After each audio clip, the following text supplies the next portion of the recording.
When you think of easy zombie maps, you most likely think of Revelations, or maybe even World at War Shinonuma. And while both of these maps are some of the easiest we've ever gotten, there's one custom zombies map on Black Ops 3 that is so easy, you can get a round 255 on it faster than it takes to get most round 100s on Treyarch made maps. What map am I talking about? Daybreak.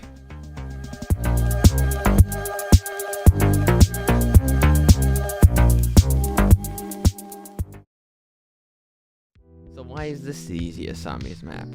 How does this compare to the 24 zombies around on World at War Shinonuma? Well, you see, this map has two wonder weapons on the map, the Wunderwaffe DG Scharfschütze and the Thunder Gun. Both are classified as wonder weapons. If you did not know, wonder weapons are on most maps and are usually the most powerful gun a player can use because said wonder weapon will kill on any round.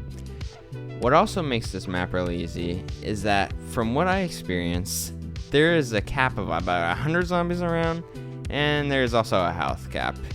Yeah, that combined with both wonder weapons on this map allows anybody to get round 255 in about 4 to 6 hours, which if we compare this to something like Revelations round 255 taking 35 to 40 hours, there is a really big difference.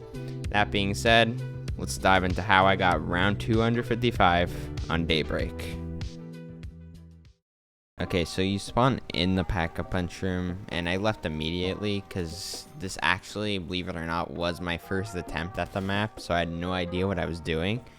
So if I knew how to play the map, I would have camped in the pack-a-punch room for a couple of rounds because that is the fastest spawns and that's where the high round strategy is, but I just didn't know, and it was my first time playing, like I said. Once I finish up with round 2, then I open up the area to the diner, and then I end up finding where the first trample scene part is. Yep, the trample scene and the shield is on this map. Trample scene is kind of required because you have to leave the area of pack-a-punch to turn on power. That way you can pack-a-punch, and the only way to get back is to actually use the trample scene once you drop. After finishing up with round 3, I opened up the store where the mystery box is, and went in the garage to get the second part to the trample steam. I buy the Spitfire in round 5 only because I needed a gun that would accumulate points fast, and then I get my last part to the trample steam, which is awesome. So I build the trample steam, I open up this door to the warehouse, and I turn on the power. Then just randomly I walked up to this build station, and it turned out you can actually store a weapon there in case if you really wanted to. I don't see it really being that useful, to be quite honest though. Now because I have the trample steam, I'm able to use it to get across the other side, and that's where both the shield parts are. Which of course the shield is really useful to have, because I have a feeling that they use the BO4 zombies for this map, which, yeah, if you played BO4, you would know how fast they swipe you. And then by double tap on round 8, it's also good to note that there is no perk limit, just like most custom zombies maps.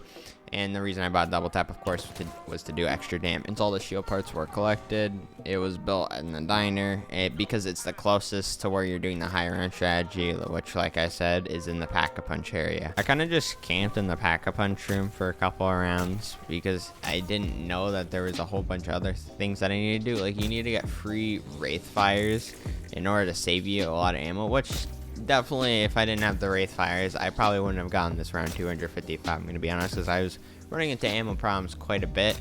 Even though the zombies don't increase past like round 30, it still can be a struggle sometimes because max ammos you don't get with the Wunderwaffe DG shorts.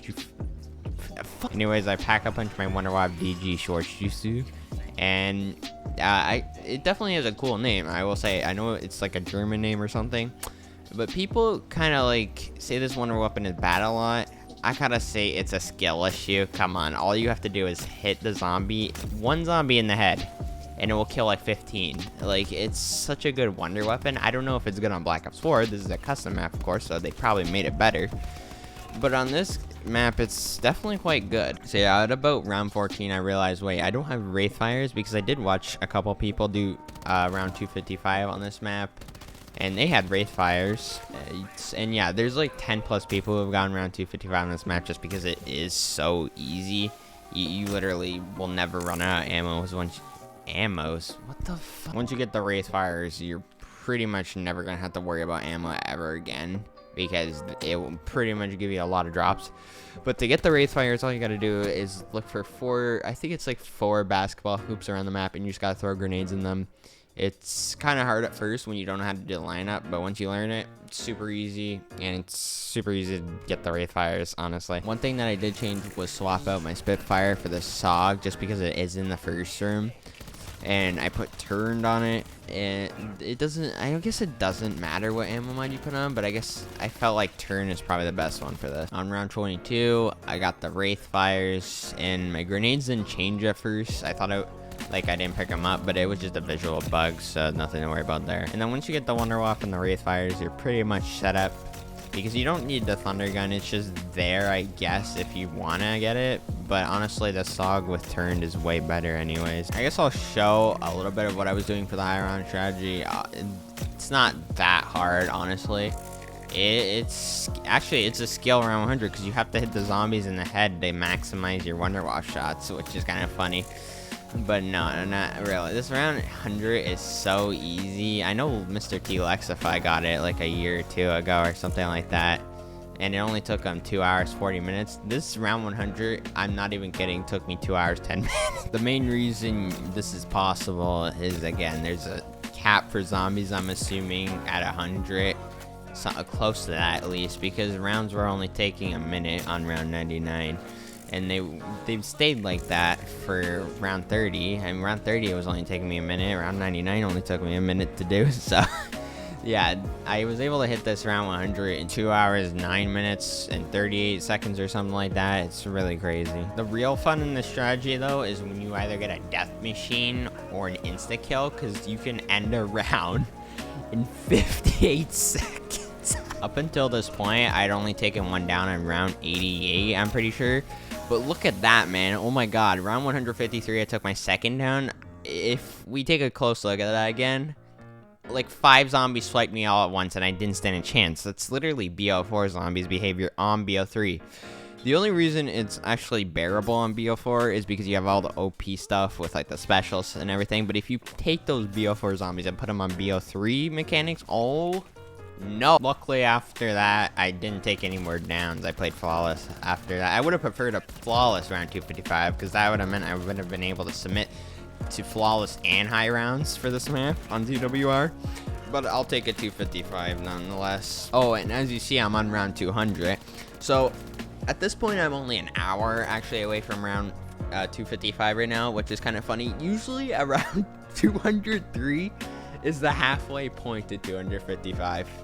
Oh no, and I want to do Ascension 255. But after taking out this last zombie with the Wonder Waff, I hit round 255.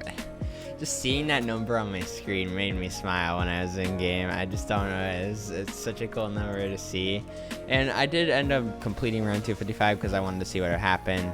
Even though I already know what happens, the round doesn't change. But I just wanted to do it for the memes. And I know you guys would probably want an outro for this video, so